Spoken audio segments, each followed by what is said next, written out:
El cáncer no espera y el cáncer tiene que atenderse todos los días desde realmente que empieza una sospecha hasta que sale adelante y se reintegra a la sociedad. La visibilidad que tiene el cáncer infantil entre todas las enfermedades que existen pues era mínima. ¿Por qué era mínima? Con la cantidad de pacientes adultos que tienen cáncer, los niños ocupan un porcentaje muy bajo. La Casa de la Amistad, que empezó hace 35 años, pues empezó en el sureste del país porque era donde realmente había una incidencia mucho más importante. Conforme ha ido migrando la población también hacia el norte, pues se ha ido también diseminando, digamos, toda esta parte de la enfermedad.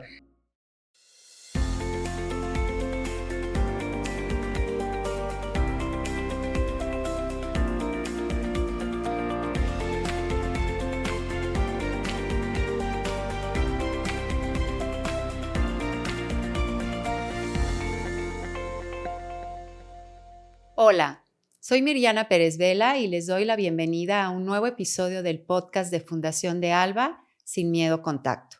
Recuerda suscribirte a nuestro canal de YouTube, @Fundación de Alba.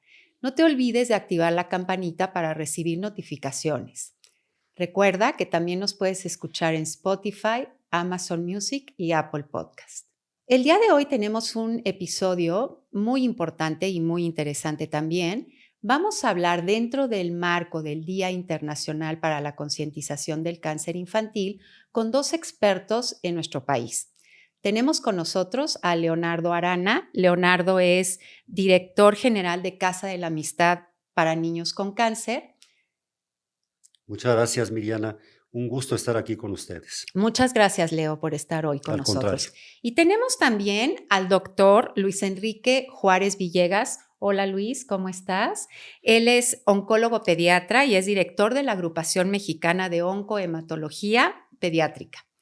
Hola, Gracias Mariana. por estar aquí. Buenas tardes. No, gracias a ustedes por la invitación y pues aquí en todo lo que podamos sumar para esta concientización del cáncer infantil. Qué importante, y me gustaría empezar por que ustedes nos comentaran por qué es importante tener un día de concientización de cáncer infantil.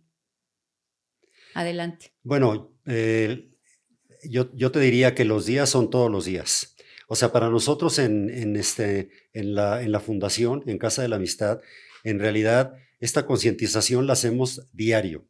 ¿Por qué? Porque en realidad, independientemente de que haya un día internacional en el que nos juntamos todas las organizaciones de la sociedad civil para poder compartir mejores prácticas, el poder establecer contactos con diferentes hospitales, con diferentes actores, digamos, dentro del cáncer infantil, pues en realidad es algo que es de todos los días. ¿Por qué? Porque además, primero que nada, el cáncer no espera y el cáncer tiene que atenderse todos los días desde realmente que empieza una sospecha hasta que sale adelante y se reintegra a la sociedad, pasando por toda esa parte. Y eso es lo que nosotros tratamos de concientizar a la población, no solamente en México, sino a nivel mundial, con la ayuda de los médicos, porque nosotros, como tú sabes, la fundación no es un hospital. Nosotros complementamos lo que hacen los hospitales y para mí el estar sentado aquí con alguien como el doctor Juárez, pues es un privilegio, porque realmente trabajamos de una manera extraordinariamente coordinada, organizaciones de la sociedad civil y por otro lado también los médicos, los hospitales, toda la gente del sector salud que está dentro del hospital, enfermeras, enfermeros, toda la gente que está ahí para poder hacer esa conciencia diaria. Pero el 15 de febrero, pues es algo que se celebra a nivel mundial, pues porque así es, ¿no? Así es. Claro. Y creo que es importante que sí haya un día en el que se reconozca la importancia de la concientización, pero lo hacemos todos los días. Qué bueno que lo mencionas, Leo, y qué bueno que hablas también de un trabajo interinstitucional, Totalmente. multidisciplinario, colaborativo. Y ya a mí me gustaría preguntarte a ti, Luis, ¿cómo está el tema de la estadística a nivel mundial y en México del cáncer infantil? Claro que sí, Miriana. Ahondando un poco más en lo que menciona Leonardo, este día de la concientización precisamente surgió por esto, ¿no? Porque la visibilidad que tiene el cáncer infantil entre todas las enfermedades que existen, pues era mínima. ¿Por qué era mínima? No porque no les interesara a los médicos o porque los niños no llegaran, sino porque proporcionalmente con la cantidad de pacientes adultos que tienen cáncer, los niños ocupan un porcentaje muy bajo. Entonces, no había en realidad una conciencia sobre las estadísticas del cáncer, sobre la presencia del cáncer en los niños. Entonces, se dejaban pasar estos diagnósticos. Tenemos que trabajar todos los días para mejorar lo que venimos haciendo. La estadística del cáncer pediátrico a nivel mundial, pues es muy variable dependiendo las fuentes que tú consultes, ¿no? Globocan, que es la que lleva este registro mundial del cáncer, tanto de adultos como infantil, menciona que más o menos unos 300,000 niños se diagnostican con cáncer en un año en todo el mundo. Menores de 19 años. Entonces aquí, por ejemplo, ya viene un primer sesgo en cuanto a la cantidad real de pacientes porque se consideran hasta los 19 años, ¿no? Y algunos registros los consideran hasta los 15, otros hasta los 18. Entonces, es difícil tener una estadística bien objetiva. En cuanto a las Américas, que así se considera nuestra región, más o menos 40,000 pacientes se diagnostican al año con cáncer. Y en nuestro país se menciona en las fuentes que se dedican a esto, sobre todo el CENSIA, que se diagnostican entre 5 y 7,000 niños nuevos con cáncer en el año. Entonces, más o menos esta es la relación que hay. Si comparamos con el cáncer en adultos, pues ocupa menos del 5% de la totalidad del cáncer. Pero de todas maneras, es significativo. Estás hablando de una población que eventualmente va a ser productiva, ¿no? Que también van a ser ciudadanos, ¿no? A ver, ¿es más el cáncer en niñas? ¿Es más el cáncer en niños? ¿Qué tipo de cáncer infantil es el más común? ¿Cuál es el que más afecta en México? De manera general, el cáncer es más frecuente en niños que en niñas. No es una relación muy grande, una diferencia muy grande, más o menos 1.3 niños por cada niña, o sea, 13 niños por cada 10 niñas, ¿no? Hay algunos tipos de cáncer que son más frecuentes en los niños. Por ejemplo, el linfoma de Hodgkin en los adolescentes es más frecuente en los niños y más o menos la relación es de 5 niños por cada niña. Wow. Pero si ponemos todos los tipos de cáncer, es muy parecida esta relación con una frecuencia mayor en los niños que en las niñas. El cáncer más común que nosotros tratamos en la edad pediátrica es la leucemia linfoblástica aguda. En cuanto a esto que mencionaba hace un rato sobre las diferentes edades pediátricas, si nosotros agrupamos de los 0 a los 14 años, la leucemia linfoblástica aguda es lo más frecuente. Pero si nos vamos de los 15 a los 18 o 19, que es el grupo etario que se considera, es más frecuente el linfoma de Hodgkin, por ejemplo. Luego viene el melanoma, algunos otros tipos de cáncer ya más relacionados con la exposición a ciertos factores y que se presentan en el adulto. Entonces, la leucemia linfoblástica aguda, leucemias agudas en general, incluyendo también la leucemia amiloide, los tumores del cerebro, del sistema nervioso central, los linfomas Hodgkin y no Hodgkin agrupados, y de ahí ya una variación de los diferentes diagnósticos dependiendo el país y la región. Muy bien. Por regiones, ¿México tiene más cáncer en algunas regiones, más cáncer infantil? Sí. Sí, claro. Claro que hay diferentes, incidencias dentro de diferentes partes del país, pues porque hay cierto tipo de elementos y factores que tienen que ver con esto, ¿no? Evidentemente la parte, y ahora con todo lo que hemos avanzado con el apoyo de los médicos, pues evidentemente la cuestión genética tiene que ver. Esa es una parte importante. La otra es la alimentación.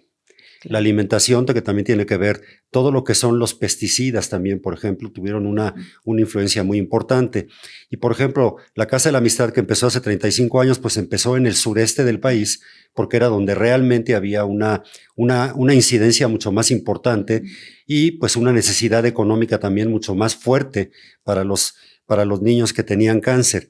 Conforme ha ido migrando la población también hacia el norte, pues se ha ido también pues diseminando, digamos, toda esta parte de la enfermedad, pues prácticamente a todo el país. No es una enfermedad que se haya detenido. Lo que nosotros hemos visto, y seguramente Luis como médico lo podrá corroborar, es que cada vez hay más. ¿Cada vez hay más cáncer, Leo, o se diagnostica más? Y esa es una pregunta para los dos. Sí, cada vez hay más cáncer.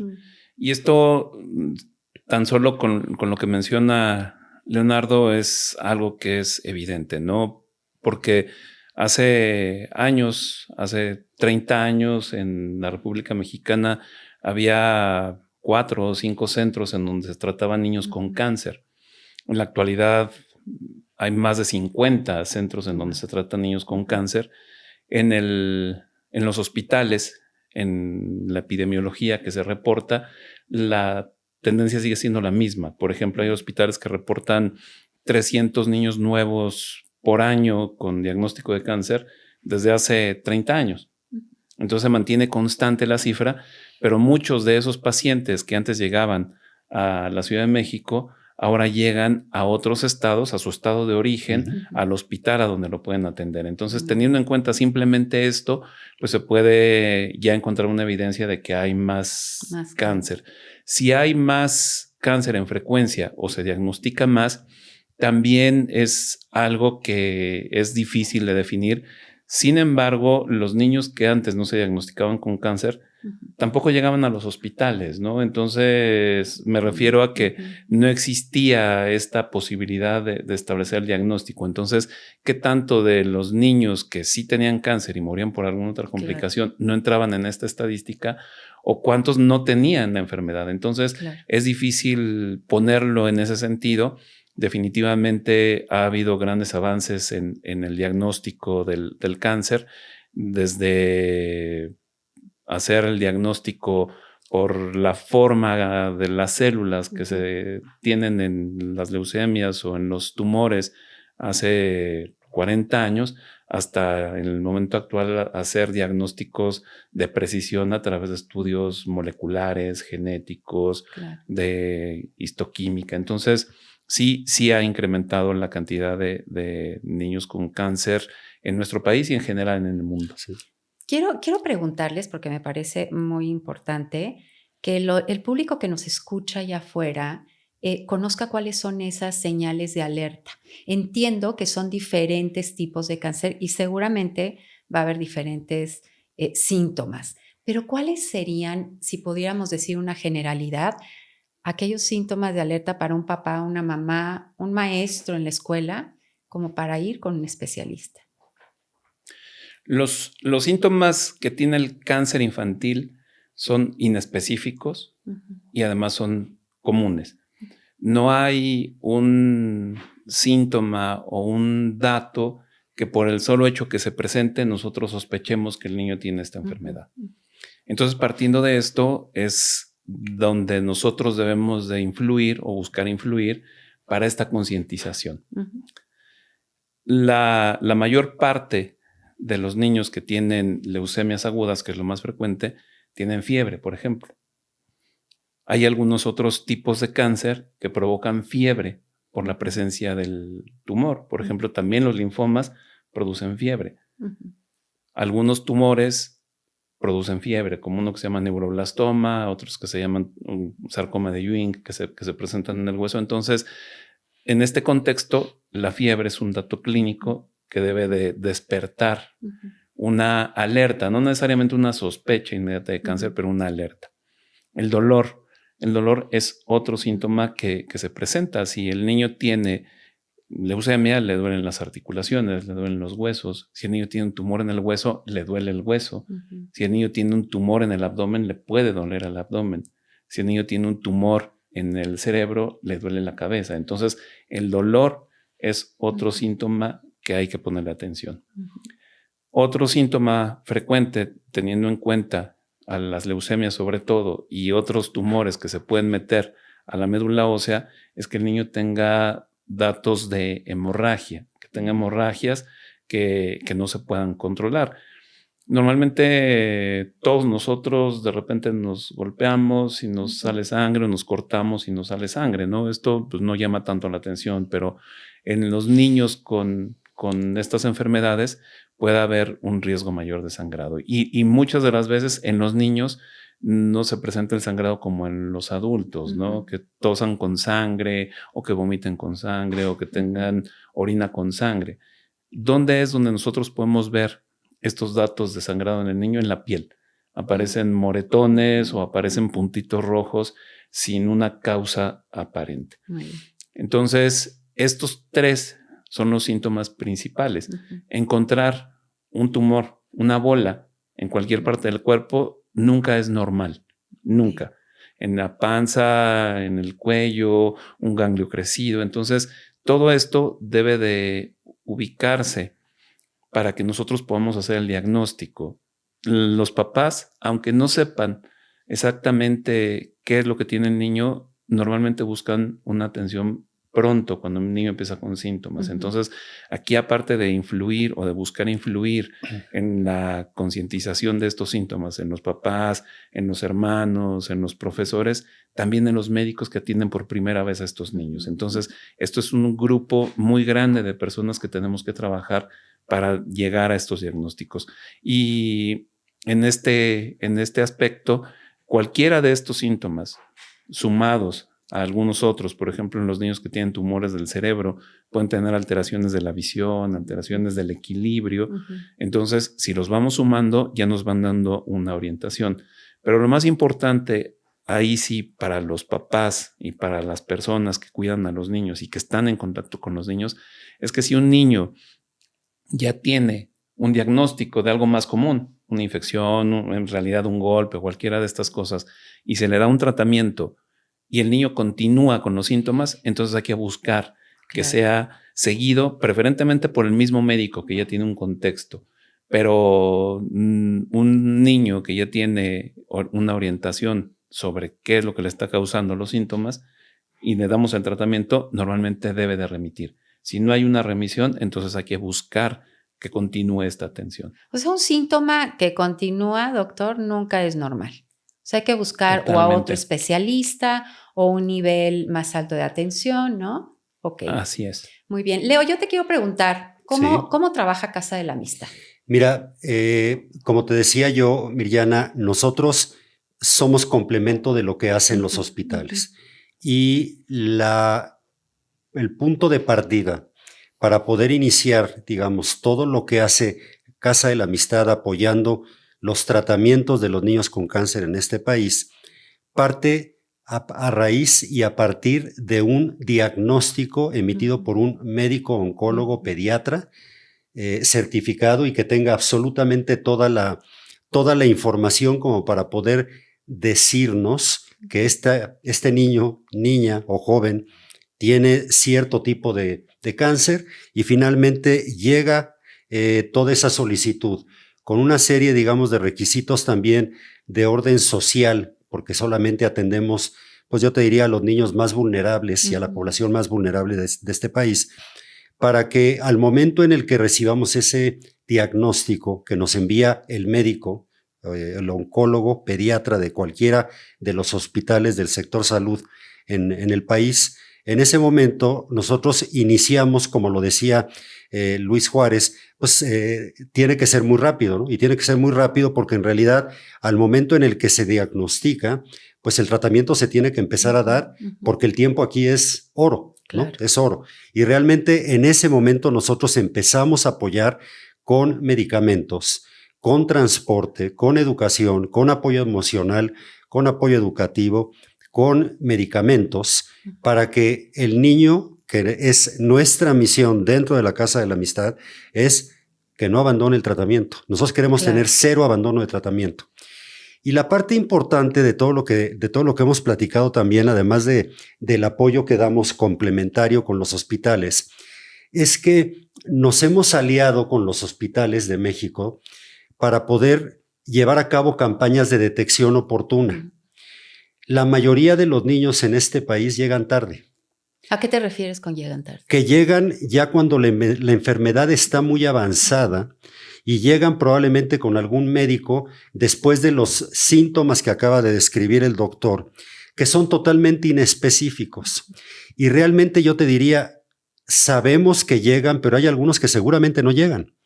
¿Por qué? Porque en realidad, típicamente, los pacientes y los niños que nosotros apoyamos a través de los hospitales como organización de la sociedad civil, pues son niños que vienen de comunidades en las que probablemente la mamá, ese es el clásico, digamos, yo te diría, el perfil de los niños que atiende la Casa de la Amistad, que hoy en día son 1,280 niños, Wow. son gente que está probablemente a 2 horas de la capital del estado. La mamá seguramente fue abandonada o no tiene un marido que la apoye. Tiene otros 3 niños que probablemente se quedarían solos, y ese niño que empieza a tener estos síntomas inespecíficos, pues no tiene ni siquiera la forma de poder llegar a un centro de salud. Entonces, o fallece en ese momento, y por eso las cifras que se mencionaban de los 5,000 niños, que puede ser que haya más, porque pues no sabemos exactamente cuántos hay. Afortunadamente ya tenemos un registro nacional de cáncer que está empezando a llevar a cabo toda esta parte del registro. En realidad, no sabemos cuántos niños fallecen en el trayecto. Y cuando tú hablas de un tratamiento completo, holístico, que tiene que ver con todo lo que acabo de mencionar, que además a veces son por periodos de 3 años o de 5 años, en ese momento tú tienes que tener absolutamente todo perfectamente bien identificado de qué se necesita. Si tiene que ir 3 o 4 o 5 veces al hospital, tienes que pagarle el transporte, porque no van a tener para el transporte. Claro. Les tienes que dar la comida. Les tienes que dar, cuando haya algún retraso por alguna razón en el hospital de que no ha llegado el medicamento, darle el medicamento, porque cada día que pasa, la probabilidad del índice de sobrevida va disminuyendo también. Claro. ¿no? Y una interrupción en Y tratamiento una puede ser interrupción fatal. Claro. lo mata, o lo vuelve a llevar otra vez a otra posición que es mucho más complicado. Entonces aquí tiene que haber una comunicación bien importante como la hay con los hospitales, para que nosotros como organización lo que sepamos es perfectamente en dónde, cuándo y cómo se está tratando a ese niño, no porque nosotros lo queremos tratar, sino porque queremos apoyar en el momento en que así lo requiera el hospital y el médico, para que el niño no abandone el tratamiento. A nosotros en Casa de la Amistad nos gusta decir que hablar de cáncer es hablar de vida. Y sabemos que además, con todos los elementos que se requieren para una enfermedad de este tipo, pues los niños salen adelante y más adelante se convierten en gente de bien y gente que tiene todo el derecho a salir adelante. Pero esa combinación que se ha logrado, sabiendo perfectamente cuál es exactamente la responsabilidad del hospital y cómo apoya complementariamente esta organización como Casa de la Amistad, se ha creado un círculo bien interesante que ha salvado muchas vidas. Y hoy en día estamos muy enfocados junto con los hospitales a lo que tú comentabas en un principio, la detección oportuna y el diagnóstico adecuado y rápido para que la probabilidad y el índice de sobrevida se incremente. Si queremos que en este país, y yo lo digo fuerte y claro, como siempre nos gusta decirlo, se incremente el índice de sobrevida, hay que llevar a los niños a tiempo a los hospitales. Claro. Que los médicos los atiendan, que las mamás, las escuelas, los gobiernos estatales, las farmacias de primer contacto, todos cuando empiecen a darse cuenta de que un niño tiene estos signos inespecíficos, en ese momento se pueda proceder a todo lo que es el tratamiento complementario junto con el hospital para que el niño tenga todo lo que necesite y no abandone el tratamiento, y la familia también, que nos ocupamos también de la familia. A ver, tocaste ahorita un tema importantísimo. Primero, reconocer la labor que hace la Casa de la Amistad para Niños con Cáncer, que como estamos viendo son más de 1,200 niños, están a nivel nacional, Sí, tienen un modelo de intervención que sí, hace eso, sí, sinergia con los otros actores, ¿no? claro, Dentro de la sociedad para poder lograr este diagnóstico y también tratamiento integral y que le den continuidad. correcto. ¿Qué pasa con la familia? ¿Qué pasa? Acabas de describir, ¿no? Los casos o la mayoría de los casos, doctor, y ahí tú también puedes, ¿no? Incluir esta experiencia que tienes como médico, ¿no? En un hospital pediátrico que atiende el área de oncología.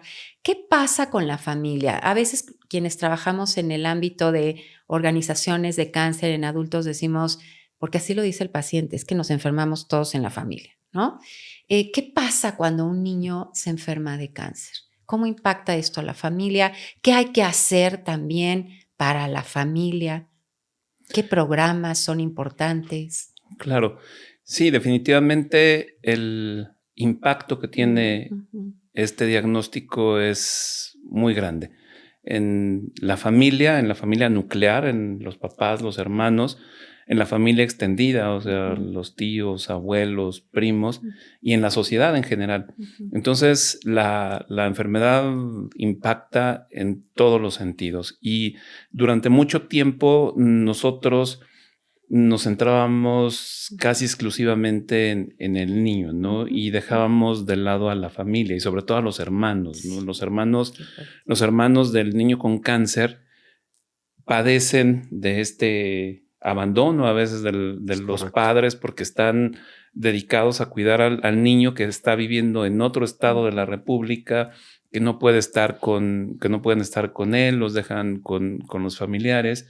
Entonces el niño ya no tiene esos cuidados que tenía de los papás. Y niños incluso que viven en la Ciudad de México Sí, y que sus hermanos están aquí con ellos, también padecen este desapego, digámoslo.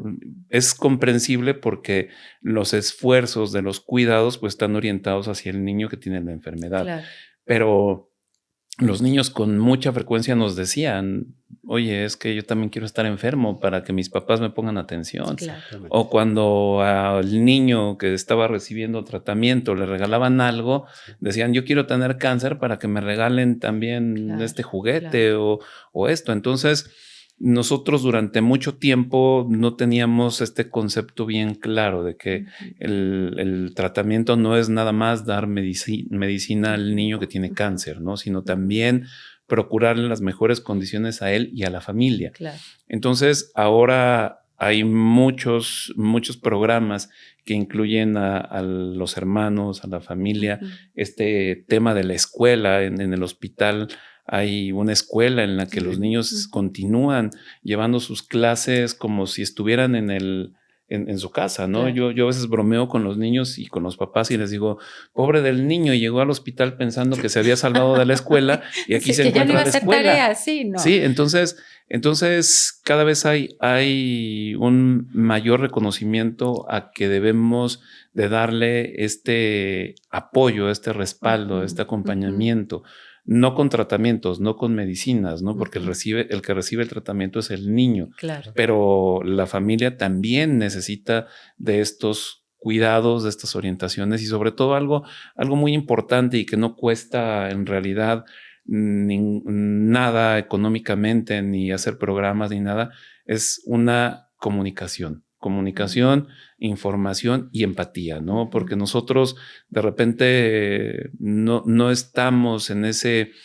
sentido de Ujú. reconocer que las personas están viviendo una situación muy complicada, ¿no? Y no nos Ujú. ponemos en su lugar. Claro.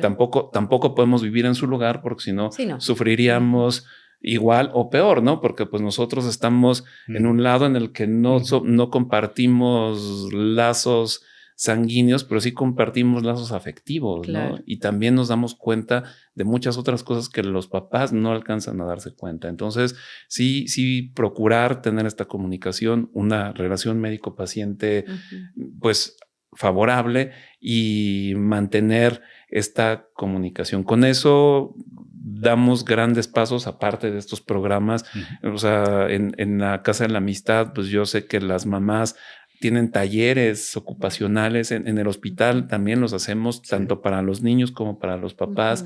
Tenemos actividades recreativas, o sea, buscamos que los niños no se sientan fuera de una normalidad, diciendo normalidad como lo que ellos deberían de vivir. Claro. Es ampliar el foco de alguna manera en esta dimensión, que el cáncer sí tiene muchas dimensiones, ¿no? La del paciente, pero también está la dimensión social, la familiar. Y yo quiero hablar de esta otra dimensión, porque yo sé que ustedes están haciendo algo, Leo. Los médicos de primer contacto, ¿no? Claro. Ellos también son muy importantes como Claro. para conocer Claro. De cuáles son esas señales de alerta. Claro. Los médicos de primer contacto en este país tienen un rol fundamental. ¿Por qué? Porque hay una parte enorme de la población de este país que acude a estos consultorios que están a un lado de las farmacias, por cercanía, por comodidad, por lo que tú quieras, ¿no? Y pues son médicos que probablemente, yo te diría, reciben millones de pacientes al mes, que por ahí seguramente pasan algunos papás, mamás que llevan algún niño con algún tipo de síntoma como el que se describía, que puede ser una fiebre o puede ser alguna cosa relativamente sencilla, pero que probablemente a lo mejor es cáncer. Entonces, al momento en el que tú te das cuenta de que ese médico que toca el paciente por primera vez está no únicamente dentro del hospital, que también están dentro del hospital, pero también dentro de estas farmacias, lo que nosotros queremos es sacar a todos esos niños de las poblaciones en las que están y que tengan la probabilidad o la posibilidad de poder entrar a uno de estos tratamientos en los hospitales.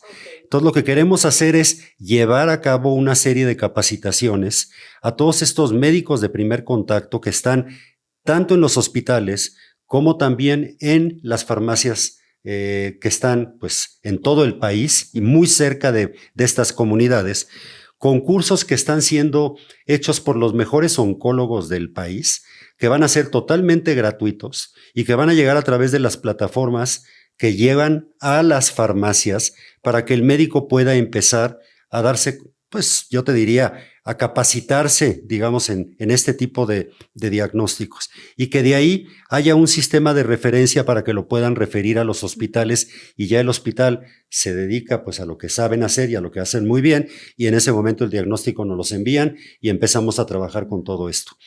Nosotros queremos lanzar esto precisamente el 15 de febrero como parte de la concientización del cáncer infantil. Y están participando médicos de diferentes partes, con experiencias que se han vivido en otros países. Y además, pues con una red de distribución que tienen estas farmacias verdaderamente increíble. Entonces, cuando cada quien entiende qué parte del proceso le toca hacer, nos hemos reunido con los médicos para poder definir este tipo de cursos y para poder en ese momento darles a los médicos de primer contacto las herramientas para que lo manden al médico, al hospital. Y a partir de ahí, pues ya se llevarán a cabo los diagnósticos, que tiene que ser un diagnóstico rápido y oportuno. Como te decía yo, nosotros lo que queremos es que no haya abandono y que todos, absolutamente todos los niños de este país, tengan el derecho a tener esa hasta atención, ¿no? Integral y rápida, ¿no? Y de calidad y equitativa. Totalmente. Me parece interesantísimo lo que están haciendo en Casa de la Amistad, Leo. Felicidades de verdad y qué bueno. Sabemos que en este país todo lo que son organizaciones de la sociedad civil que trabajan con niños han hecho un maravilloso trabajo. El registro, ¿no?, de cáncer en niños es importantísimo. Lo que no se ha logrado, ¿no?, para todos los tipos de cáncer en adultos, lo han logrado y lo están logrando en términos de cáncer infantil. Hablaban de este componente genético en los niños. Y pensando en una familia que ya tuvo a un niño con cáncer, ¿cuál es la estadística? ¿Cómo está la probabilidad de tener otro hijo, que otro de los hijos tenga cáncer? ¿Qué pasa de esta genética de papás a hijos, ¿no? Sabemos que en el cáncer testicular sí sucede, ¿no? Y que puede suceder incluso en una etapa adolescente, pero ¿qué podemos decirle a la población en ese sentido? sin ánimo de alarmarlos, doctor. Claro. En general, los hermanos de los niños que padecen o padecieron cáncer tienen un riesgo muy parecido que el de la población general de presentar algún tipo de cáncer. Hay algunos tipos de cáncer que sí tienen una relación más estrecha en cuanto a factores familiares. Hay algunos síndromes de cáncer familiar, hay algunos tipos de cáncer que de manera consistente pueden tener algunas alteraciones genéticas y ahí sí son hereditarias, ¿no? Ahí la mamá o el papá tiene esta alteración y la transmite a los hijos, ¿no? Y el riesgo o la probabilidad de que cada uno de estos hijos tenga la enfermedad existe, ¿no? O sea, en términos generales, en la oncología pediátrica, el único cáncer hereditario que reconocemos es uno que se llama retinoblastoma, que es un cáncer del ojo. Me refiero que es hereditario porque ahí sí está perfectamente definido que un sobreviviente de este cáncer muy probablemente lo va a heredar a sus hijos y con una probabilidad del 50% en cada uno de los embarazos. Entonces, esta relación de un cáncer que se hereda existe en ese sentido. En cuanto a qué es lo que los papás deben de tomar en cuenta con los hermanos del niño que tiene cáncer, es atender los síntomas o las manifestaciones que pueda tener el hermano.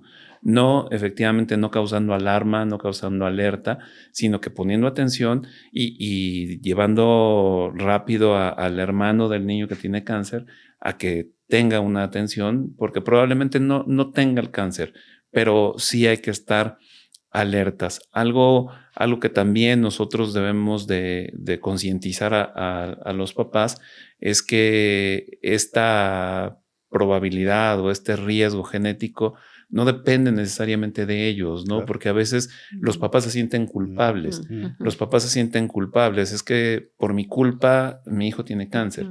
Y esto pues despierta muchas teorías o muchas posibles causas, ¿no? Yo se lo heredé, o yo porque no le di de comer, o porque yo no le hice esto, no lo cuidé en este sentido, no le puse vacunas, o le puse vacunas, o lo que sea. Entonces, aquí sí estar muy claros que aún en estos síndromes de cáncer familiar o en estos tipos de cáncer que tienen una probabilidad muy alta de que los hermanos lo tengan, aún ahí existe la probabilidad de que no lo tenga. O sea, lo único que hay que estar haciendo es estar pendientes de los demás hermanos, ¿no?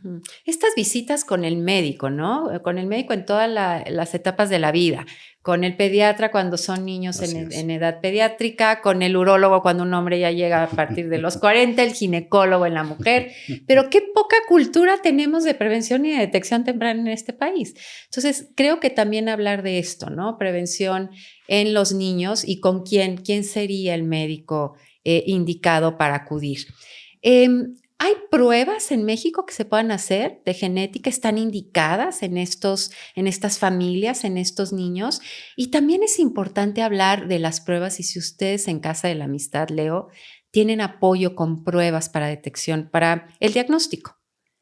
No, nosotros no tenemos absolutamente nada que tenga que ver, digamos, con un hospital, es decir, ni los laboratorios, ni tampoco las pruebas. Pero, por ejemplo, ese apoyo para que la persona se haga esas pruebas. Eso sí lo tenemos. Y al momento en el que llega el paciente o el niño al hospital, si hay que hacer alguna prueba, por ejemplo, genética en el INMEGEN, que además ha habido unos avances increíbles en este país, en todo esto. Sí. Todo eso nosotros lo pagamos también. Muy bien. O sea, sí pagamos todo eso y además todo esto, lo que es importante es decir que pues no le cuesta nada a los pacientes. Nunca les hemos cobrado absolutamente nada, ¿no? Pero sí cada vez hemos visto que todo lo que son las pruebas, todo lo que son los diagnósticos, todo lo que son las enfermedades mínimas residuales, todo lo que tiene que ver con este tipo, digamos, de pruebas que sirven para poderle dar el seguimiento, para poder identificar, cada vez se están utilizando más en México. Sin duda, claro que sí, por supuesto. Y Casa de la Amistad apoya con Apoyan ellas. eso Muy bien. para que vayan a los diferentes lugares donde sí hacen este tipo Este de tipo de pruebas. y también, por ejemplo, el PET y también todo ese tipo de estudios, pues también lo hacemos. Muy bien, muy bien. A ver, las pruebas de enfermedades residuales, a lo mejor hay que explicarle a nuestra audiencia, ¿no? Aquí el doctor. ¿De qué se trata eso, Luis? Nosotros cuando damos tratamiento contra el cáncer, particularmente en niños que tienen leucemia, con los fármacos que tenemos disponibles podemos eliminar la enfermedad en un periodo de tiempo corto. Tenemos herramientas para hacer el seguimiento y el diagnóstico. Mencioné hace un rato que por ver la forma de las células, o sea, un diagnóstico morfológico, nosotros podemos saber si hay leucemia y si está controlada a través de un conteo que nosotros hacemos en el microscopio.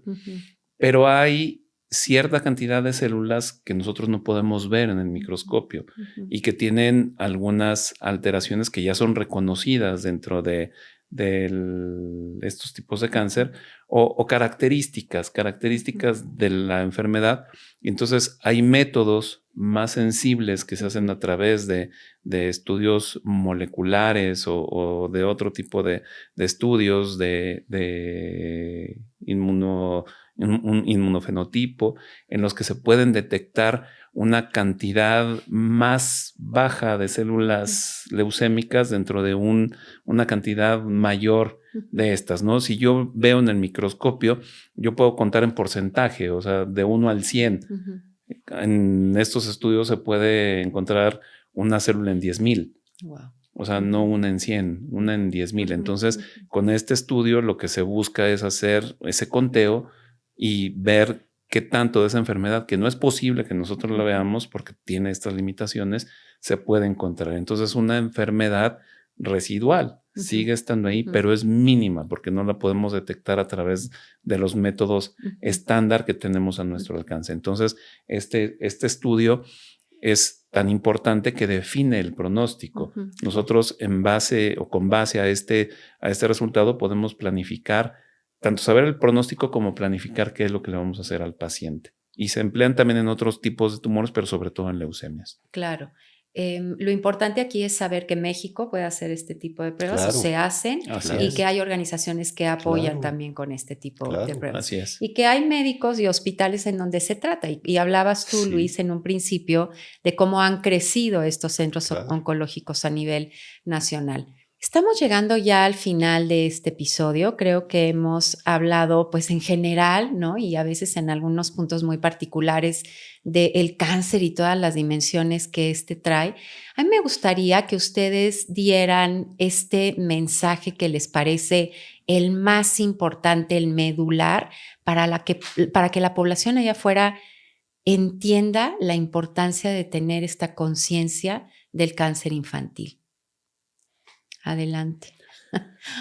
Pues lo que para mí es muy importante para toda la gente que nos escucha, médicos, no médicos, padres de familia, niños, profesores, población en general, es la base por la que estamos aquí, la concientización. Estar conscientes de que existe el cáncer, estar conscientes de que se puede curar. Que nosotros en nuestro país tenemos las herramientas para poder lograr esta curación. Que los avances en la ciencia y en la tecnología van muy rápido. El crecimiento de estas herramientas, de esta tecnología es exponencial, ¿no? O sea, hemos pasado en muy pocos años de tener diagnósticos morfológicos a tener diagnósticos de precisión, ¿no? Entonces, esto es algo que debemos de tener también en cuenta. Dar este mensaje para la detección oportuna y temprana del cáncer es para mí lo más trascendente de tener esta difusión sobre el cáncer infantil.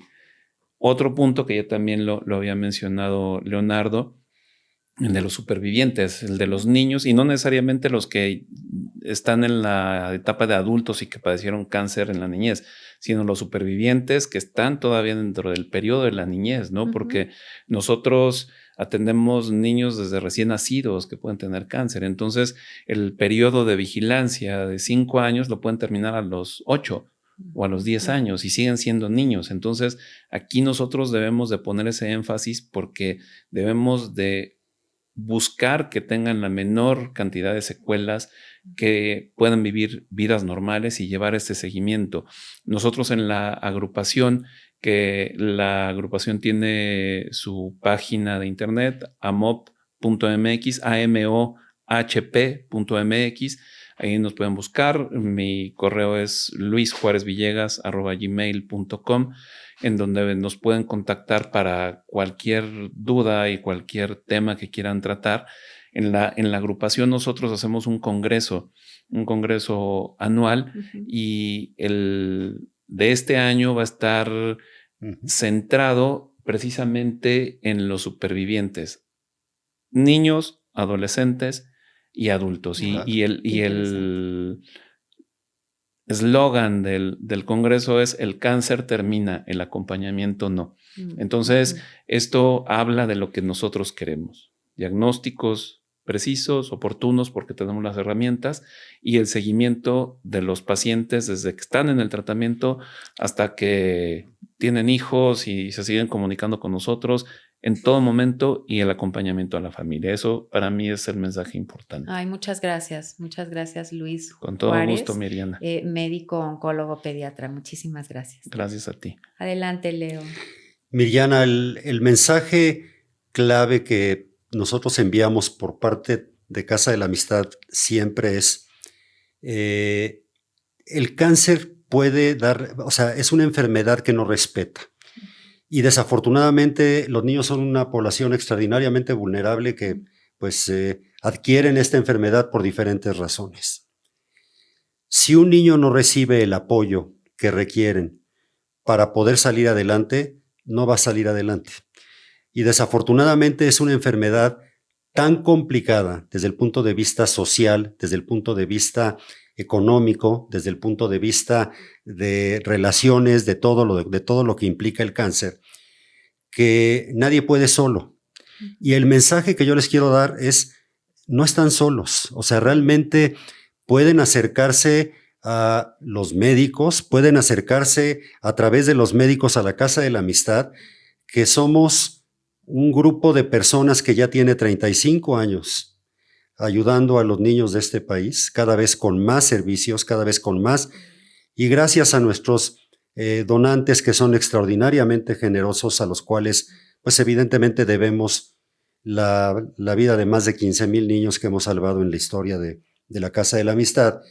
Y otra parte que también es importantísima y una manera muy, muy, muy especial de ayudarnos es el voluntariado. Nosotros tenemos muchos voluntarios que se coordinan perfectamente también con los hospitales para poder dar ese apoyo a la familia mientras están en el albergue, mientras están hospedados con nosotros o en el propio hospital, pero que realmente sienten que hay pues alguien que se está preocupando y ocupando por ellos.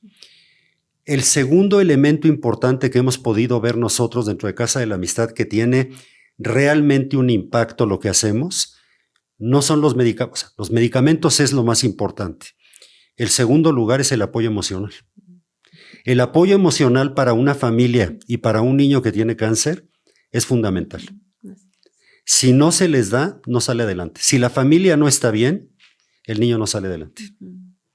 Entonces yo te diría, hay muchas formas de poder apoyarnos. Tenemos todas las redes sociales, estamos en casadelamistad.org.mx, estamos en Twitter, estamos en Instagram.